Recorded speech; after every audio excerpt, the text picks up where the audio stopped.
संजमो तव देवावेतनमंसति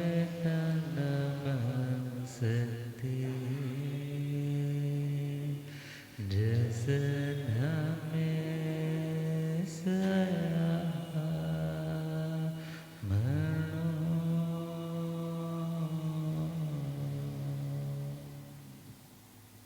श्री महावीर प्रभु को मेरी वंदना। श्री महावीर प्रभु को वंदना वंदना वंदना वंदना वंदना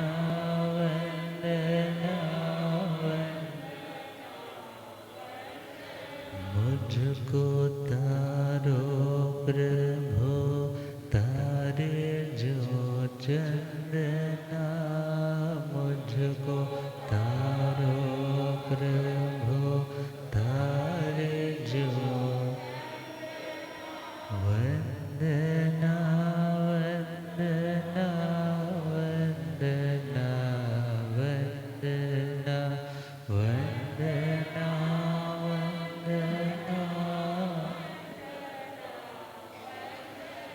तेरे चरणों में दाता मेरा ध्यान हो। तेरे चरणों में दाता झूठी दुनिया से दिल मेरा अनजान हो। झूठी दुनिया से दिल मेरा चाहे सुख में रहूं चाहे दुख में रहूं। चाहे सुख में रहूं चाहे समता टूटे नहीं है यही स्पंदना। समता टूटे नहीं है यही वंदना वंदना वंदना वंदना वंदना वंदना।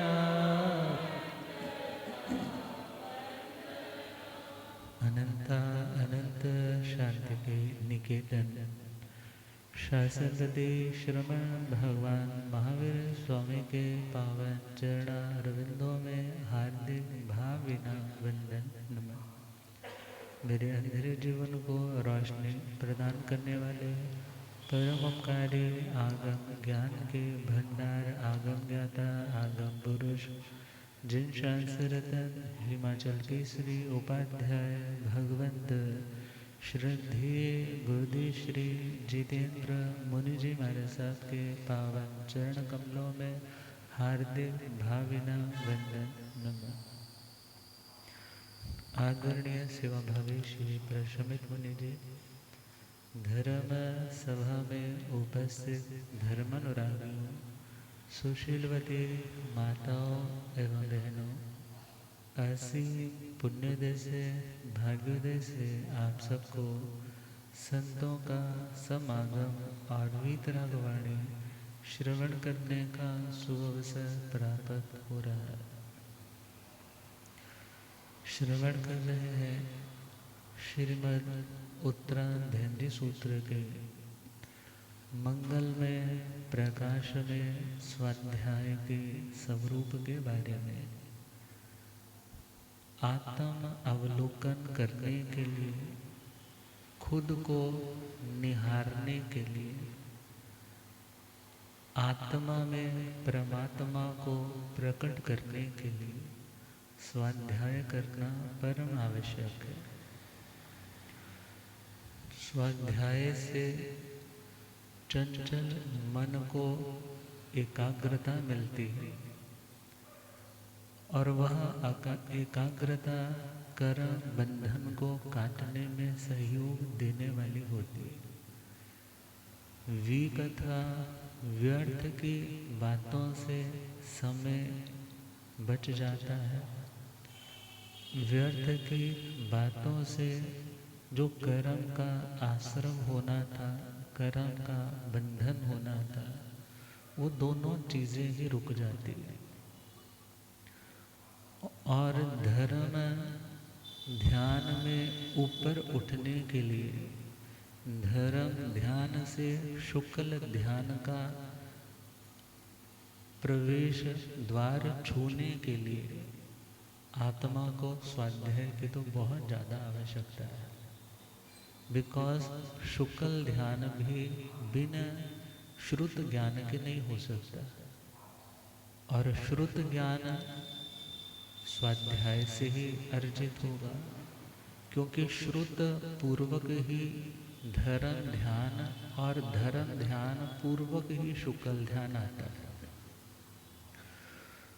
तो लिखने वालों ने लिखा है, नास्ति काम समम व्याधि, नास्ति मोह समो रिपु, नास्ति क्रोध समो अग्नि, नास्ति ज्ञान समम सुख।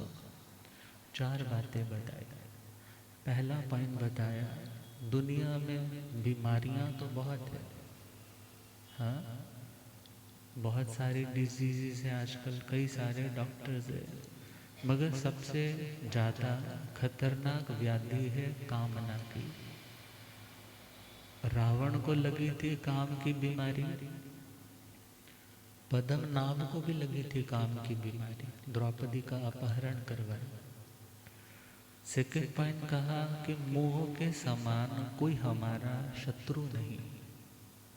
मोह का मतलब अज्ञानता, मोह का मतलब मूढ़ता, मोह का मतलब अपना हित और अपना अहित किसमें है, इसको ही व्यक्ति जब डिस्क्रिमिनेट नहीं कर पाता, भेद नहीं कर पाता, उस दशा का नाम है मोह की दशा।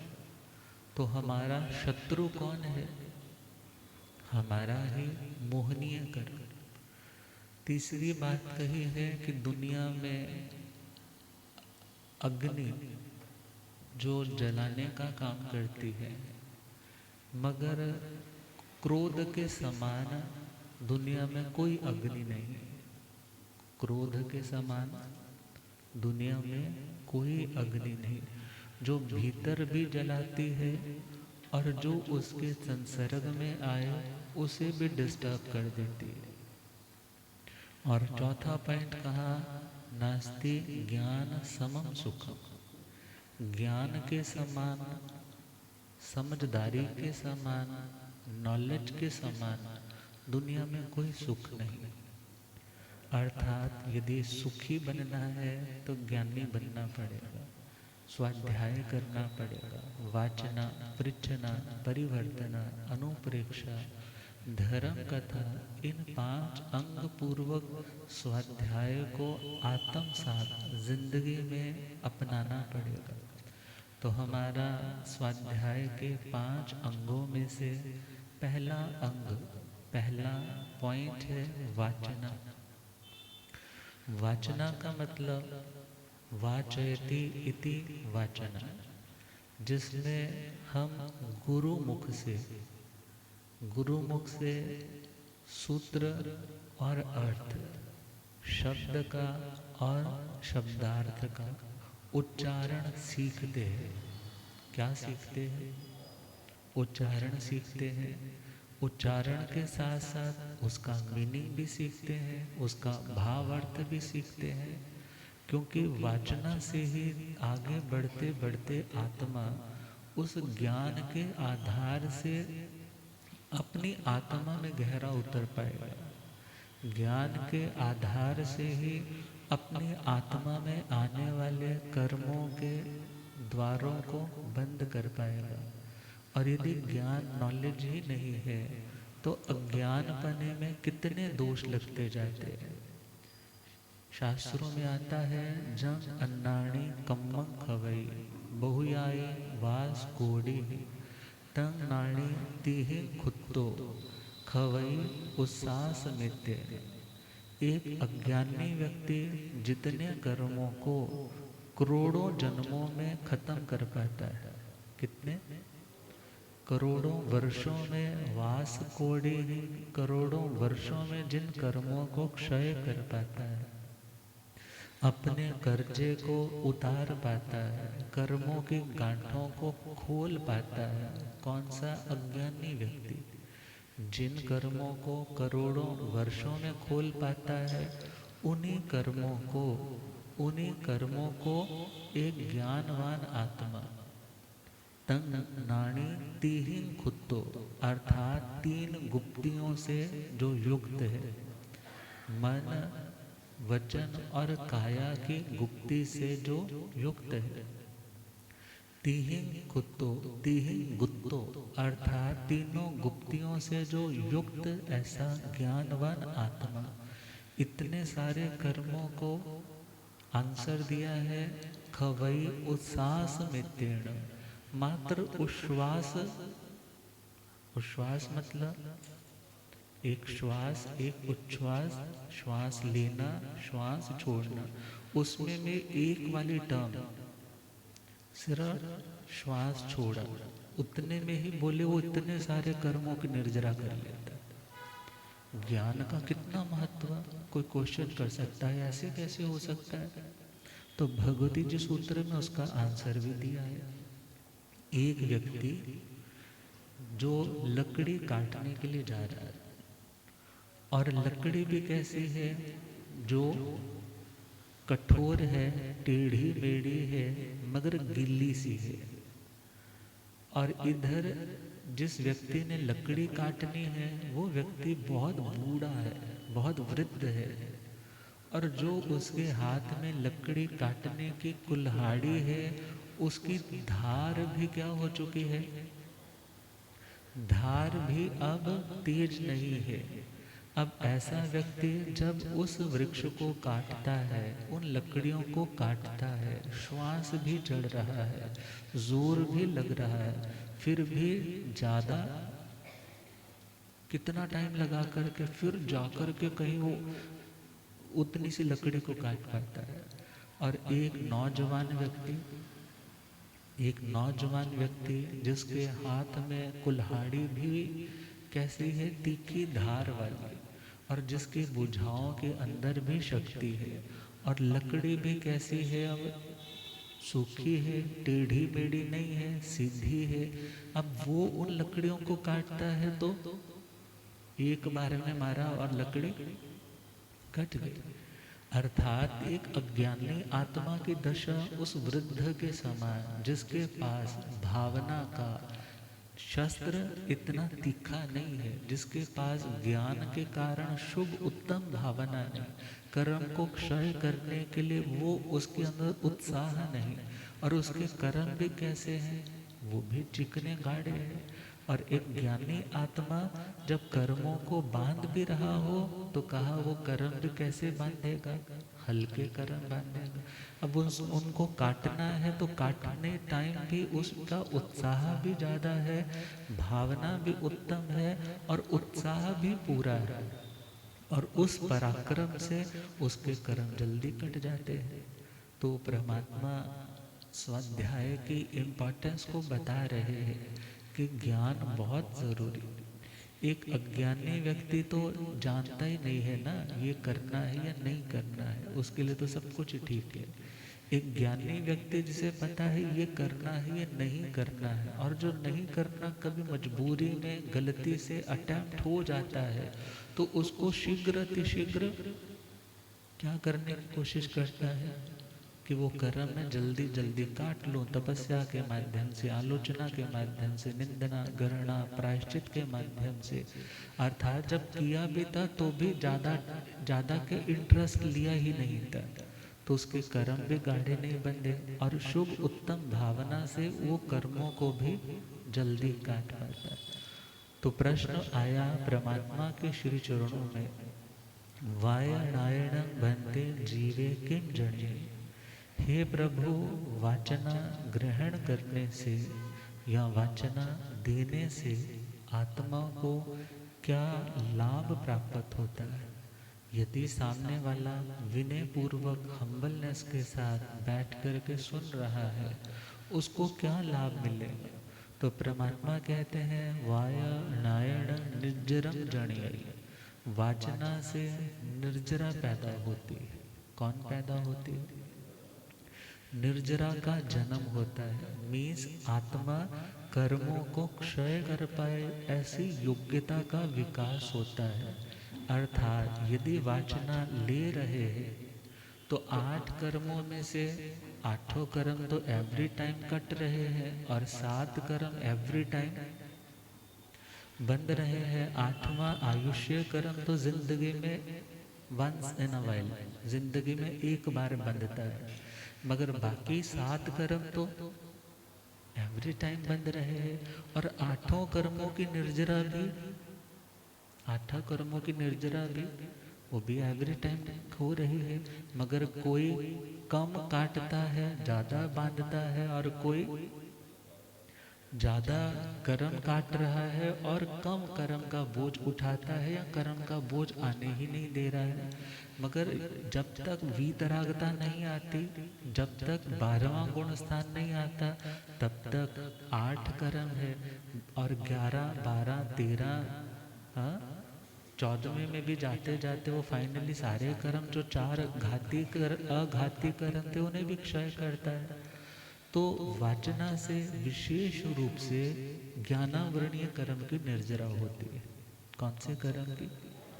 बाकी कर्म भी हल्के पड़ते हैं, क्योंकि जब उपयोग पूर्वक ध्यान लगा करके अपनी चित्त के वृत्तियों को एक जगह, अच्छी जगह कंसंट्रेट करके लगाया जा रहा है, तो उससे जो महालाभ मिल रहा है वो कौन सा? हमारे ज्ञान को रोकने वाले जो कर्म है वो लेयर्स बाय लेयर्स हटने लग जाते हैं। जैसे भूमि में से शीतल जल की धारा को निकालना है। शीतल जल की धारा तो नीचे बह रही है, मगर वहां तक पहुंचने के लिए मिट्टी की परत बाय परत, लेयर बाय लेयर क्या करनी पड़ेगी? हटानी पड़ेगी। और हटती जाएगी तो नीचे से पानी का स्रोत फूट पड़ेगा, पानी का हमें साक्षात्कार होगा। इसी प्रकार आत्मा के अंदर केवल ज्ञान, केवल दर्शन तो है, मगर उसके ऊपर कितनी लेयर्स हैं? मल्टी लेयर्स है। अनंत कर्मों के ऊपर वर्गणाएं है। तो उन कर्मों के लेयर्स को कम करने का उपाय कौन सा है? वाचना। वाचना ली जाएगी हमारे अज्ञान के पर्याय, वो हटेंगे। ज्ञान के पर्याय मीन्स ज्ञान के पर्याय सामने आने का उनका रास्ता इजी होता जाएगा। तो पहला पॉइंट है वाचना लेने से निर्जरा, अर्थात कर्म क्षय होते हैं और विशेष रूप से ज्ञान को ढकने वाले उन ज्ञानावरणीय कर्म के ढक्कन हटते चले जाते हैं। तो परमात्मा से पूछा है कि पूरा लाभ क्या होगा? अभी तो एक पॉइंट बताया है।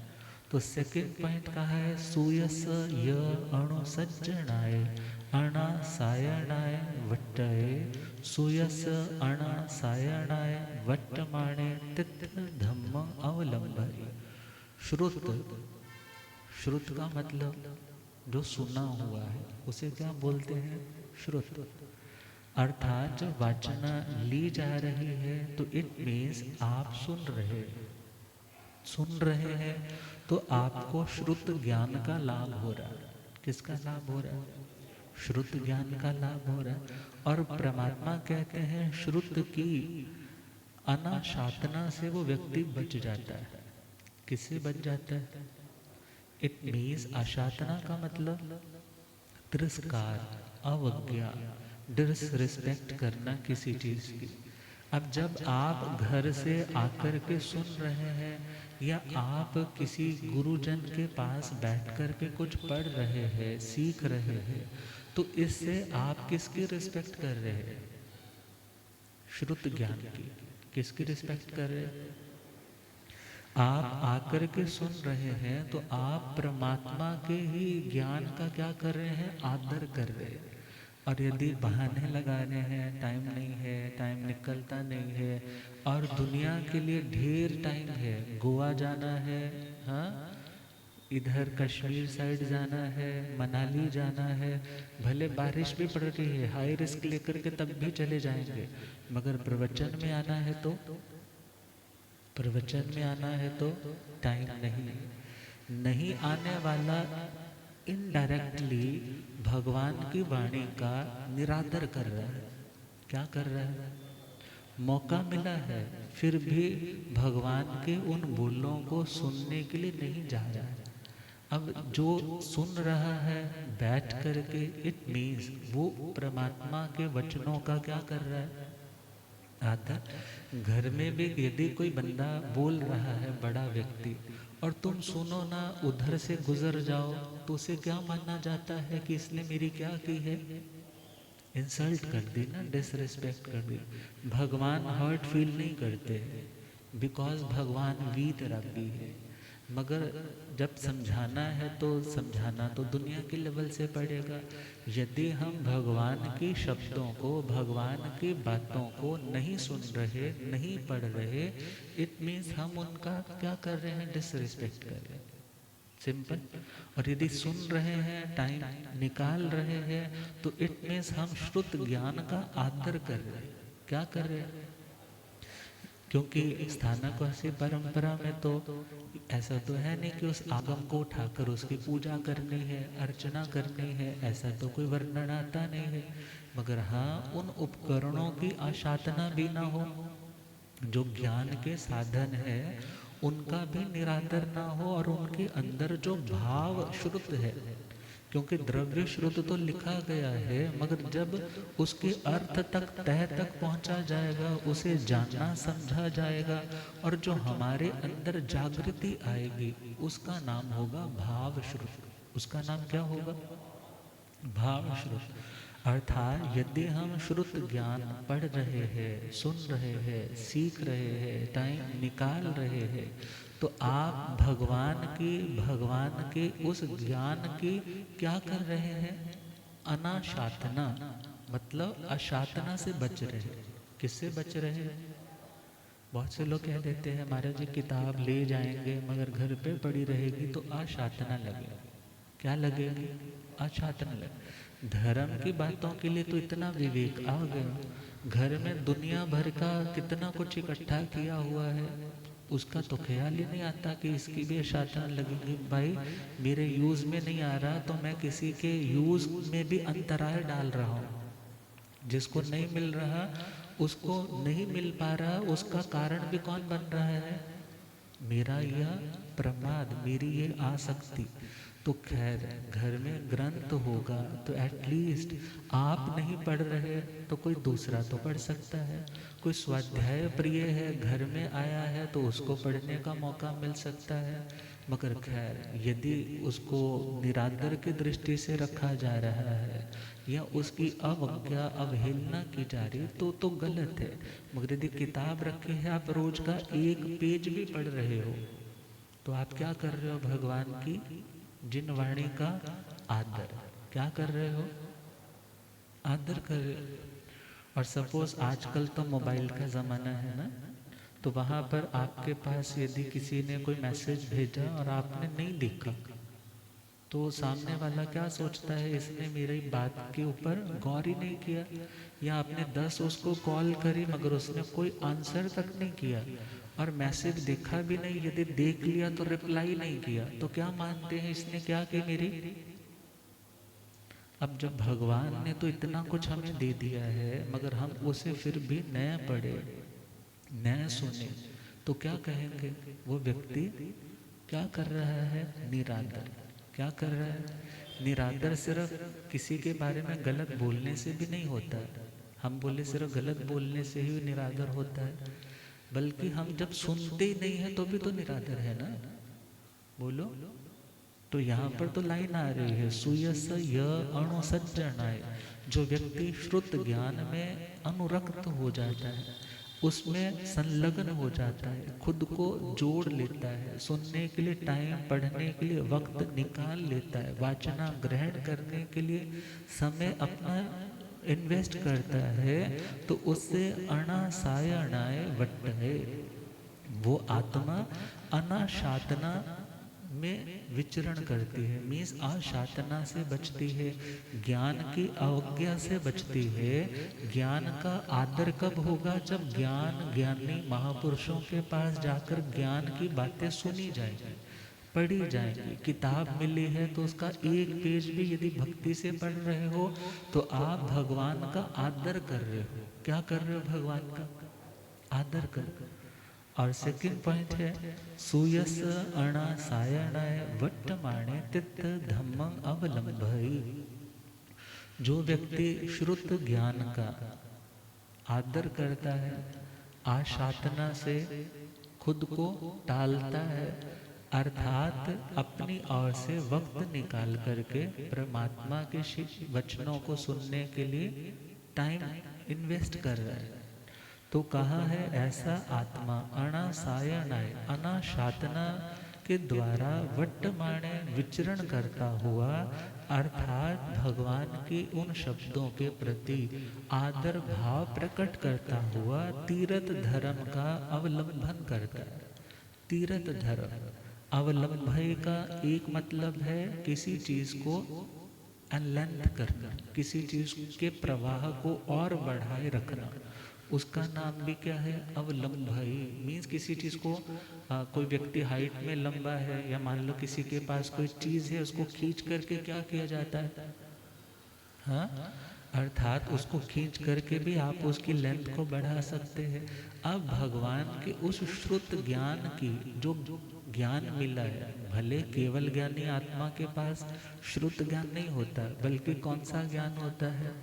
केवल ज्ञान होता है, मगर जब शब्दों से बोलेंगे, हाँ, तब वो द्रव्य श्रुत ही कहलाएगा। वो क्या कहलाएगा? द्रव्य श्रुत कहलाएगा।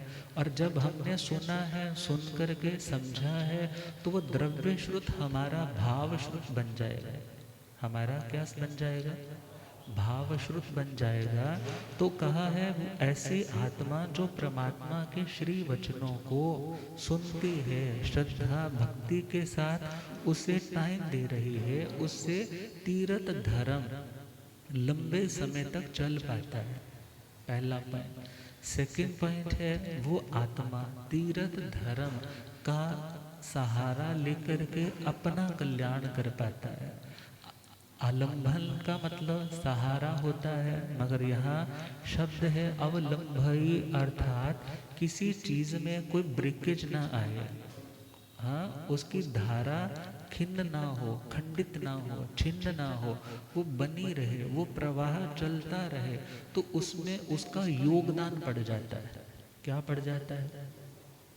ज्ञान सीखोगे तो सिखाओगे ना, ज्ञान सीखोगे नहीं तो भगवान के उस नॉलेज को आगे आप ट्रांसफर कैसे करोगे, आगे बढ़ाओगे कैसे? क्योंकि सपोज पाइपलाइंस नहीं डाली तो पानी जहाँ पर बह रहा है वहाँ पर तो बह ही रहा है ना, मगर यदि पाइपलाइंस के साथ, एक पाइप के साथ, फिर पाइप के साथ, पाइप के साथ, ऐसे पाइप कनेक्टेड रहेगी तो पानी आगे तक पहुंचता रहेगा। इसी प्रकार कहा जाता है अर्थं भासई अरहा, अर्थ रूप वाचना कौन देते हैं? तीर्थंकर भगवान। कौन देते हैं? अर्थ का मतलब है जो वास्तव में एग्जिस्ट कर रही हैं चीजें, उन चीजों को साक्षात देखकर, जानकर भगवान जब शब्दों के माध्यम से फरमा रहे हैं, मीन्स वो सारे का सारा एक निचोड़ एक तरह से दे रहे हैं, और उन्हें शब्द के रूप में फिर आगे ढालने वाले की दुनिया समझ सके, वो इजीली इन सिद्धांतों से रूबरू हो सके। तो सुत्ता गंधंती गणहरा नियोना, निपुण बुद्धि वाले, निपुण का मतलब निपुण का मतलब जो बड़े निम्बल माइंडेड है, बड़े जिनकी बौद्धिक क्षमताएं बहुत विकसित है। क्योंकि महापंडित तो थे ही वो हमारे परमात्मा भगवान महावीर स्वामी की बात करें तो उनके जो 11 गणधर थे सारे के सारे क्या थे? महापंडित महाविद्वान थे। तो वो सूत्र रूप में या सूत्र के माध्यम से भगवान ने फूलों के रूप में क्या कर दिए? फूलों के रूप में आत्मा का कल्याण करने वाले वो बोल दे दिए। मगर उन फूलों को गूंथने वाले, सुई धागा लेकर के धागे में पिरोने वाले, सूत्र का मतलब धागा, उसमें पिरो कर के एक माला का रूप देने वाले कौन होते हैं? गणधर भगवान। कौन रहते हैं? गणधर भगवान। या भगवान ने जो कहा, भगवान ने जो फरमाया, उनका जो आशय था, अर्थ का मतलब आशय, वो क्या कहना चाहते थे, उनके उन भावों को लेकर के सूत्र के रूप में, सूत्र के रूप में जो गूंथने वाले हैं, उन्हें क्या कहा है? गणधर भगवान। अब विचार करना है, यदि सपोज हमें ऊंचाई तक चढ़ना है तो वहाँ पर रस्सी लगाई जाती है। तो रस्सी लगाई जाती है तो रस्सी का सहारा लेकर के व्यक्ति कितने शिखरों तक पहुँच जाता है। ऐसे ही मोक्ष के शिखरों तक पहुँचना है तो सूत्र ज्ञान तो जरूरी है। सूत्र ज्ञान के बिना अर्थ तक भी नहीं ना पहुँचा जाएगा। और कहा है सूत्र को सूत्र क्यों कहा? बिकॉज जो सोया हुआ है वो सूत्र है। सुत शब्द आता है ना, सुत। सुत पंजाबी में कहते सुत्ता होया। तो जो सोया हुआ है वो सूत्र है, मगर उसकी जागृत अवस्था कौन सी है? अर्थ। उसकी जागृत अवस्था अर्थ है। जब उसकी एक्सप्लेनेशन पूरी आप समझते हो, व्याख्या समझते हो, तो वो जो अभी सुप्त अवस्था में था उसको आप अच्छे से जान पाते। सोए बंदे को आप अच्छे से नहीं ना पहचान पाते कि इसकी आइडेंटिटी क्या है, ये बंदा कैसा है। मगर उसके बारे में कब जानते हो? जब वो जागृत होकर के अपना कोई व्यवहार करता है। इसी प्रकार सुप्त का मतलब जो सोया हुआ। तो सूत्र को हर बंदा तो समझ नहीं पाता, मगर जब उसका अर्थ साथ में समझाया जाता है तो उसके बारे में व्यक्ति को उसकी नॉलेज हो पाती है। शूय अभिशवे धातु से भी सूत्र शब्द बनता है, जिसका अर्थ रहता है जन्म देना। क्या देना? जो अर्थ को जन्म देता है उसे सूत्र कहते हैं। किसको? अर्थ को। अर्थात सूत्र है तो सूत्र का अर्थ जब समझा जाएगा तो कब समझा जाएगा? बच्चे को कब समझा जाएगा? कि माँ होगी ना कोई ना कोई। अब उस अर्थ को, जो एक्सप्लेनेशन को हम समझ रहे हैं, उस एक्सप्लेनेशन की माँ कौन है? सूत्र। कौन है? सूत्र। अब हम भगवान की बात को अभी एक साइड पर रख रहे हैं। अभी हम गणधरों की बात कर रहे हैं। गणधरों ने सूत्र रूप में उसको गूंथा, मगर गूंथ तो दिया, मगर अब उसका अर्थ भी तो देना है ना। अब उस अर्थ का जन्म कहाँ से होगा? सूत्र से। किससे होगा? सूत्र से। उसकी डिकोडिंग है, उसके बिटवीन द लाइंस क्या मीनिंग निकलता है, वो सारी चीज़ें कहाँ से आएंगी? सूत्र से। सूत्र और अर्थ। तो कभी कभी तो सिर्फ मूल पाठ पढ़ाया जा रहा है, उच्चारण करवाया जा रहा है, उसका नाम है सूत्र पाठ। और कभी कभी जस्ट उसकी टीका, उसकी व्याख्या पढ़ी जा रही है, उसका नाम है अर्थ पाठ। और कभी कभी दोनों ही पढ़ाए जा रहे हैं तो उसका नाम है सूत्र और अर्थ तद उभय। उसे क्या बोलते हैं? तद उभय। उभय मतलब बोध, दोनों। तो सुयस अणासायणाय वट्टमाने तित्थ धम्मं अवलंभय। जो आत्मा श्रुत ज्ञान को सुन रहा है, सीख रहा है, वो श्रुत ज्ञान का आदर कर रहा है और तीर्थ धर्म का अवलंबन, अर्थात तीर्थ धर्म आगे चलता रहे, उसमें अपना सहयोग दे रहा है। तीर्थ धर्म क्या है? तीर्थ धर्म, बिकॉज तीर्थंकर तीर्थ नहीं होते, तीर्थंकर भगवान तीर्थ नहीं होते, बल्कि वो तीर्थ को करने वाले, तीर्थ के क्रिएटर होते हैं, तीर्थ को रचने वाले होते हैं। और तीर्थ द्रव्य तीर्थ नहीं, भाव तीर्थ। कौन सा तीर्थ? भाव तीर्थ। अर्थात जो तरने में, संसार को पार करने में सहयोग कर सके, वो है साधु का जीवन, साध्वी का जीवन, श्रावक का जीवन और श्राविका का जीवन। तो परमात्मा ने तीर्थ का निर्माण किया। किसका निर्माण किया? साधु, साध्वी, श्रावक, श्राविका। अब इन लोगों को जो सामयिक चरित्र आदि का दान दिया, तो जिन्होंने ये रास्ता दिया उन्हें क्या बोला? तीर्थंकर। और जो इसके अंग हैं उन्हें क्या बोला? तीर्थ। उन्हें क्या बोला? तीर्थ। अब तीर्थ धर्म, साधु, साध्वी, श्रावक, श्राविका का धर्म क्या है? कर्तव्य क्या है? बोलो, क्या कर्तव्य है?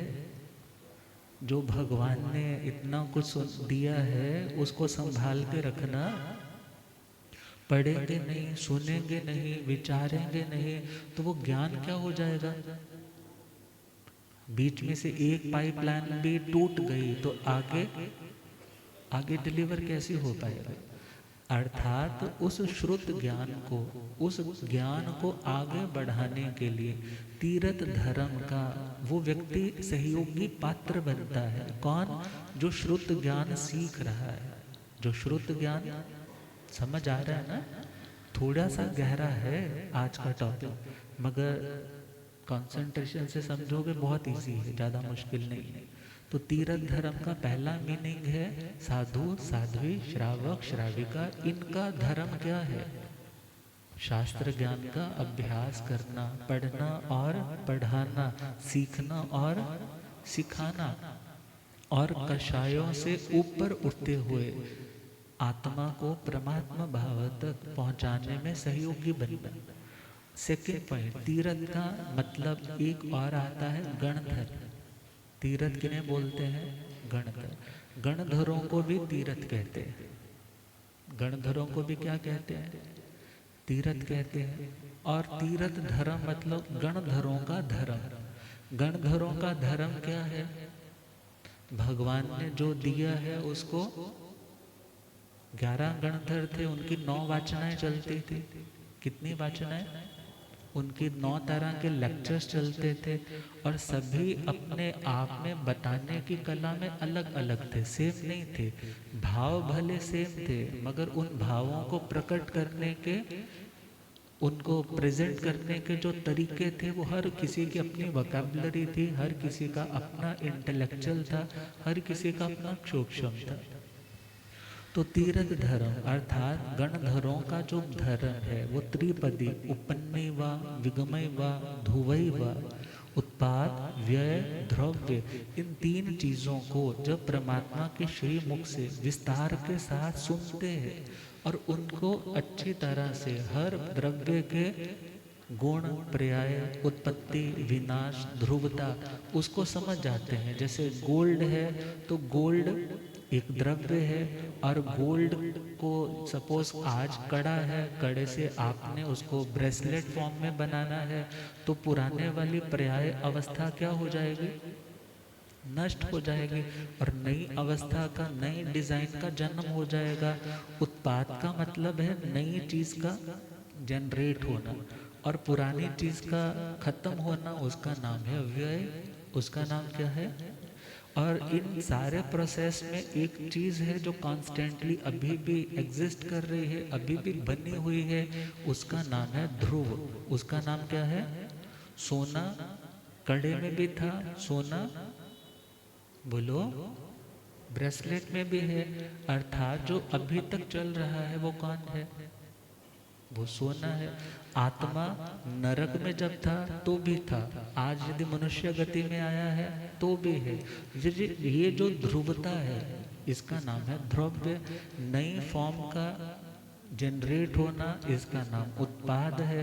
पुरानी अवस्था का विलीन हो जाना, क्षय हो जाना, खत्म हो जाना, उसका नाम उसका नाम व्यय है, उसका नाम क्षय है, उसका नाम लीन हो जाना।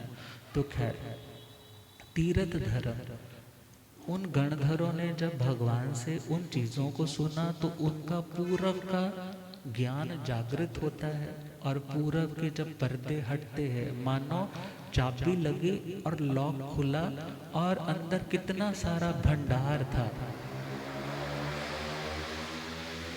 अंदर क्या था? अंदर खूब सारा भंडार था। अब लॉक लगा था, इसलिए इतना कुछ होने के बावजूद भी हमें एहसास नहीं था। मगर उपन्ने व विगमय व धुवय व ऐसे 3 बार लॉक घूमा, और क्या हो गया उनका? वो श्रुत ज्ञान के पर्याय हटने लगे, और वो द्वादशांगी के धारक बन गए। किसके धारक? और द्वादशांगी के रचयिता बन गए। अर्थात भगवान की ही बातों को समझाने के लिए उन्होंने क्या किया? सूत्र रूप में दुनिया समझ सके उन चीज़ों को, हम आज की लैंग्वेज में कहें तो लिख दिया। मगर लिखने की परंपरा पहले नहीं थी। पहले परंपरा थी श्रुत की। कौन सी? सुनना, याद रखना, जिसमें कोई दोष ही ना लगे। बुक प्रिंट होगी उसमें दोष लगेगा, उसकी प्रति लेखना नहीं होगी तो दोष लगेगा। मगर भले बुक्स का काम, लिपिबद्ध करने का काम भी भगवान के लगभग 160 वर्षों के बाद स्टार्ट हो चुका था, मगर जो बिल्कुल अच्छे रूप से कंपाइल्ड वर्जन जो आया है वो भगवान के 980 वर्ष निर्वाण के बाद काम हुआ। बिकॉज वो एक समय की डिमांड थी। भले दोष था मगर उसके साथ भविष्य सुरक्षित हो पाता, लोगों को लाभ ज़्यादा मिल पाता। उस दृष्टि से उन आचार्यों ने स्टेप्स उठाए। मगर भगवान के टाइम क्या चलता था? श्रुत ज्ञान। कौन सा ज्ञान? सुना, रिवाइज किया, पढ़, और वो याद होने लग पड़ा। अब बार बार के अभ्यास से, डिस्कशन से वो चीज़ें स्मृति पटल पर छप जाती। तो श्रुत ज्ञान की आराधना करने से तीर्थ धर्म आगे तक बढ़ता है। तीर्थ धर्म गणधरों का धर्म, गणधरों का धर्म भगवान की ही मिशन को आगे लेकर के जाना, अर्थात भगवान के उस ज्ञान को दुनिया के लोगों तक पहुंचाना। तो वो ज्ञान क्या है? श्रुत ज्ञान। तो उस श्रुत ज्ञान को आगे तक बढ़ाना, ये किनका धर्म? गणधरों का। किनका धर्म? और गणधरों के धर्म में हम भी कंट्रीब्यूट करेंगे यदि हम श्रुत ज्ञान सीखेंगे, यदि हम कुछ पढ़ेंगे, हम कुछ शास्त्र की बातें लर्न करेंगे, आगे उनको कन्वे करेंगे, तो हम भी एक तरह से क्या बन जाएंगे? उस मंगलमय आयोजन के एक अंग बन जाएंगे, एक हिस्सा बन जाएंगे। हाँ, हमारी भी कंट्रीब्यूशन हो जाएगी। और फाइनली तीर्थ धर्म। तीर्थ शब्द आता है प्रवचन के लिए। तीर्थ का एक मीनिंग है प्रवचन। क्या? प्रवचन का मतलब जो प्रकृष्ट, प्रकृष्ट मतलब सर्वोत्तम जो वचन है, जिनमें ना राग है ना द्वेष है। राग और द्वेष से ऊपर उठ करके जिन आत्माओं की स्टेटमेंट्स आती हैं, उन स्टेटमेंट्स को क्या बोला जाता है? प्रवचन। उन्हें क्या बोला जाता है? प्रवचन। तो वीतराग आत्माओं की जो उत्तम बातें हैं उनका नाम है प्रवचन। और उन उत्तम बातों को सीखने का, उन्हें जानने का जो व्यक्ति अभ्यास करता है, उन्हें सुनता है, तो वह तीर्थ धर्म का अवलंबन करता है, अर्थात तीर्थ धर्म को आगे चलाए रखने में, उस प्रवचन को आगे बढ़ाए रखने में अपना सहयोग देता है। सेकंड मीनिंग अवलंबन, वो आत्मा स्वयं उस तीर्थ धर्म का, गणधरों ने जो वाचनाएं दिए हैं या प्रवचन जो हमारे पास है, उसका आधार लेकर के, अवलंबन मतलब आश्रय लेना। बूढ़ा व्यक्ति है तो लाठी चाहिए चलने के लिए, बच्चा है तो उसको उंगली चाहिए चलने के लिए। इसी प्रकार जो कमजोर क्षोभम वाले हैं, जिनके पास इतना ज्यादा आत्म बलजा ज्ञान नहीं है, मगर वो भी मोक्ष की ऊंचाई तक पहुंचना चाहते हैं, तो उनको ऊपर उठाने वाला कौन है? श्रुत ज्ञान। यदि श्रुत ज्ञान का आश्रय सहारा लिया जाएगा तो हम आत्मा संसार की दलदल से निकल करके मोक्ष की ओर आगे बढ़ पाएंगे। इतना क्लियर? बस अब लास्ट पॉइंट है, तिथ धम्मं अवलंबमाणे महानिज्जरे महापज्जवसाणे भवई। जो आत्मा तीर्थ धर्म का, श्रुत ज्ञान का अवलंबन बनता है, सहयोगी बनता है, या उस श्रुत ज्ञान का सहारा लेता है। और जो लोग मंद भागी है, वो श्रुत ज्ञान को ही क्या कहते हैं? ये तो द्रव्य ज्ञान है, इसकी कोई उपयोगिता नहीं है, ये सीखने की कोई जरूरत नहीं है, बस आत्मा में लीन रहो। आत्मा में लीन कैसे रहोगे जब ज्ञान ही नहीं है? आज तुम्हारे पास भी ये ज्ञान आया कि आत्मा है, तो कहां से आया? कहां से आया? किस आधार से आया? मगर हाँ, कई बार क्रिटिसिज्म इतना बढ़ जाता है कि क्रिटिसाइज करने वाला श्रुत ज्ञान को ही क्रिटिसाइज करने लग जाता है। मगर श्रुत ज्ञान को क्रिटिसाइज करना मीन्स तीर्थंकरों को चैलेंज करना। श्रुत ज्ञान को क्रिटिसाइज करना मतलब गणधरों की वाचनाओं को चैलेंज करना, उनकी आशातना करना। और आशातना करने वाला सुलभ बुद्धि नहीं, दुर्लभ बुद्धि होता है। कैसा होता है? फिर उस व्यक्ति को धर्म की प्राप्ति इजीली नहीं होती है, उसको ठोकरे खा खा के धर्म मिलता है, मगर फिर भी उसका मन उसमें लगता नहीं। मगर हाँ, कहीं पर उस आत्म ध्यान को और श्रेष्ठ बताने के लिए कई बार श्रुत ज्ञान को गौण कर दिया जाता है, मगर गौण किया है, उसको जीरो नहीं किया है, इतना ध्यान रखना है। और कई बार श्रुत ज्ञान सीखने वाले लोग जब घमंड करते हैं, अपने आप को ज्ञानी समझ करके दूसरों की कमियां निकालते हैं, तो सामने वाला व्यक्ति कहता है ऐसे श्रुत ज्ञान का कोई फायदा ही नहीं यदि तुम आत्मा में विचरण ही नहीं कर पाते। मगर इतना ध्यान रखना है, कहने वाले का एस्पेक्ट क्या है उसको समझना है। श्रुत ज्ञान की कोई निंदा अवज्ञा नहीं कर सकता, यदि करता है तो वो श्रुत निंदव कहलाता है। गुरुदेव पढ़ा रहे हैं, हो रब मेरा सत गुरु बण।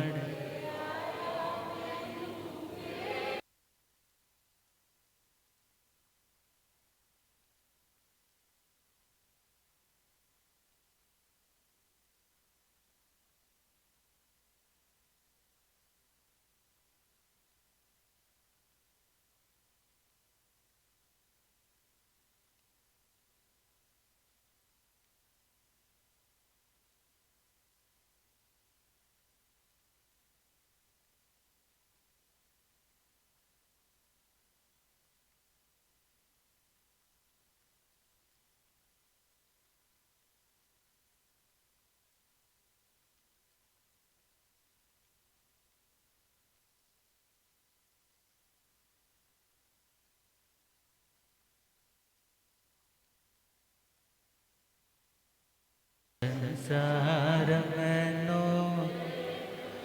होए थे झुकदार, संसार मैनो हो रब मेरा सतगुरु बन के आया मैनो। भूलिया गम ज्ञाता गम पुरुष जिन शास्त्र तंधे माचल के श्री उपाध्याय भगवंत श्रद्धे गुरुदेव श्री जितेंद्र मुनि जी महाराज। तो नया की भाषा में चले तो कहते हैं यदि मक्खन को निकालना है, दही को बिलोना पड़ता है, रिड़कना पड़ता है। तो दही को रिड़कने के लिए पुराने प्रोसेस में जाएं तो रस्सी होती थी, मदानी होती थी, मटका होता था। तब जब एक रस्सी को खींचा जाता है तो दूसरी रस्सी वो पीछे चले जाते हैं, और जब इस वाली को इधर खींच दे तो ये वाली। अर्थात कभी कभी एक चीज के इम्पोर्टेंस को समझाने के लिए उसको तो कहा जाता है इम्पोर्टेंट है, मगर उसको गौण अर्थात उसको कम वैल्यू देकर के एक बार कहा जाता है, मगर दूसरी बार इसकी वैल्यू को ज़्यादा कहा जाता है, उसकी वैल्यू को कम कहा जाता है, मगर हम किसी की वैल्यू को ज़ीरो नहीं कह सकते, किसी की वैल्यू को ज़ीरो नहीं कह सकते। इसी प्रकार ज्ञान का अपना स्थान है, ध्यान का अपना स्थान है। ज्ञान भी हो, ध्यान भी हो, ये दोनों चीज़ें मिलकर के आत्मा स्वरूप को प्रकटाने में सहयोगी बनते हैं। मगर यदि ज्ञान का आराधन करने वाला ध्यान को गलत कहे तो वो भी गलत है, और ध्यान करने वाला व्यक्ति ज्ञान श्रुत ज्ञान की अवहेलना करे तो वो भी सरासर गलत है। मगर जब दोनों का कॉम्बिनेशन होगा, हाँ, वाचना श्रुत ज्ञान का आदर होगा, तीर्थंकरों की वाणी का आदर होगा, गणधरों ने जो मेहनत की है, हमारे पूर्वाचार्यों ने उस ज्ञान को संभाले रखने में जो बलिदान दिए हैं, इतनी उत्कृष्ट करनी करने वाले इस ज्ञान को संभाले रखने में कितनी बार वो रिवीजन करते होंगे, और यदि उसको हम पढ़ते हैं तो हम किनका आदर कर रहे हैं? तीर्थंकरों का, गणधरों का, उन समस्त आचार्य भगवंतों का। और कहा जो आत्मा तीर्थ धर्म का अवलंबन, सहारा, सहयोगी बनता है, जो उसका आश्रय लेता है, वो अपने कर्मों की महानिर्जरा और महापर्यवसान करता है, अर्थात वो कर्मों की विशेष निर्जरा, अपने कर्मों को विशेष रूप से खत्म करने वाला बनता है। तो समय आज काफ़ी हो गया, गुरुदेव कृपा करेंगे। आगे कल हम इस पर चर्चा करेंगे कि भगवान के निर्वाण के बाद इन शास्त्रों को कंपाइल करने के लिए कहाँ कहाँ पर सेमिनार्स हुए, कहाँ कहाँ पर सम्मेलन हुए, और किस तरह से उन आगमों को कंपाइल रखने के लिए फाइनली जो हमारे पास पहुँचती है वल्लभी की वाचना, जहाँ पर देवर्धि गणिक क्षमा श्रमण जी महाराज ने उन आगमों को व्यवस्थित किया। तो उन बातों को समझेंगे, क्योंकि बहुत से लोग टारगेट कर देते हैं, कौन जानता है भगवान ने कहा या नहीं कहा है, किसी ने खुद ही लिख दिया है, तो उसके बाद उनके बारे में सुनेंगे। हम गुरुदेव कृपा करेंगे। ओम शांति।